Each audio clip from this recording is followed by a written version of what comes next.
అందరికి వరలక్ష్మి వ్రతం శుభాకాంక్షలు. నిన్న నైట్ నుంచి హెల్త్ అస్సలు బాగాలేదు. అయినా రేపు అమ్మవారి వ్రతం అంటే ఎలా ఆగలను చెప్పండి. మార్నింగ్ 4కే లేచి చిన్నమ్మ లేవకముందే పూజా పనులన్నీ కంప్లీట్ చేయాలని అయితే స్టార్ట్ చేశాను.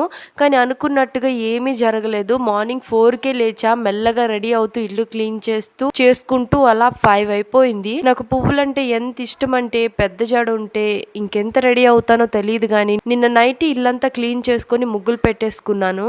ఇప్పుడు బయట తులసం దగ్గర క్లీన్ చేసుకొని ముగ్గులు పెడుతున్నా.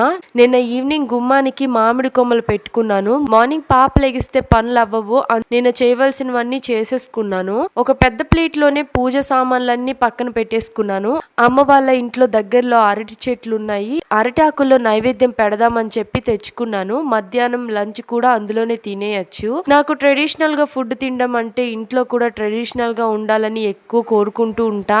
ఇక బయట పనులన్నీ అయిపోయాయి. అందుకే సారీ కట్టుకొని రెడీ అయిపోయా. నిన్న నైట్ మా చిన్నమ్మ పడుకునేసరికి అయితే 11:30 అయ్యింది. అప్పుడు పెట్టుకున్న మెహందీ. రెడీ అవ్వాలని ఇంట్రెస్ట్ ఉన్నా సరే టైం అయితే లేదు. నా టెన్షన్ అంతా చిన్నమ్మ లేవక ముందే పనులన్నీ అయిపోవాలి. ఇక అమ్మవారికి 3 రకాల నైవేద్యం చేద్దామని అయితే అనుకున్నాను. నేను నైటే బ్లాక్ చనా పెసరపప్పు నానబెట్టుకున్నాను. యాక్చువల్లీ ఎప్పుడు నేను చక్కెర పొంగలి అయితే చేయలేదు. వీడియోస్ చూసి ట్రై చేద్దాం అనుకున్నాను. కానీ చూస్తే పెసరపప్పు తెప్పించడం మర్చిపోయాను.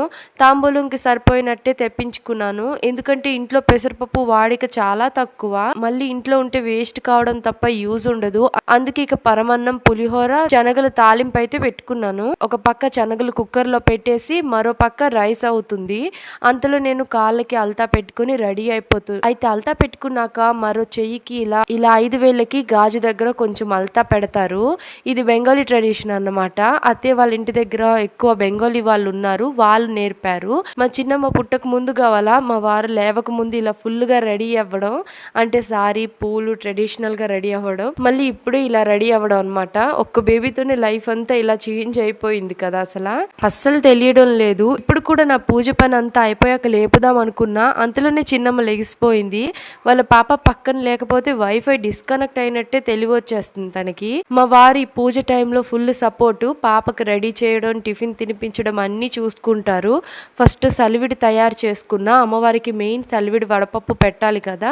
చింతపండుతో పులిహోర చేసా టెంపుల్ స్టైల్లో. పరమన్నం, శనగల తాలింపు కూడా అయిపోయింది. చింతపండుతో పులిహోర చేస్తే ఎంత కలిపితే అంత టేస్ట్ వస్తుంది. ఇదే మొదటిసారి నా వరలక్ష్మి వ్రతం షూట్ చేయడం. అందుకే ఫోకస్ అంతా ఫోన్ పైనే పడింది. ఇక రీసెంట్ గా చూసా చాగంటి కోటేశ్వరరావు గారు ప్రవచనాల్లో ఒక క్లిప్ అయితే వైరల్ అయ్యింది. వరలక్ష్మి వ్రతం చెయ్యక ముందే భర్త ఆశీర్వాదం తీసుకోవాలట. ఎప్పుడు నేను పూజ అంతా కంప్లీట్ అయ్యాకే తీసుకుంటాను. ఈసారి పూజ ముందే ఆశీర్వాదం తీసుకున్నా. పూజ అంతా బాగా జరిగింది. ప్రసాదం కూడా బాగా కుదిరింది అన్నారు మా వారు. నా వీడియో నచ్చితే ఛానల్ ని సబ్స్క్రైబ్ చేయండి. మీరు వరలక్ష్మి వ్రతం ఎలా చేసుకుంటున్నారో కామెంట్ లో చెప్పండి.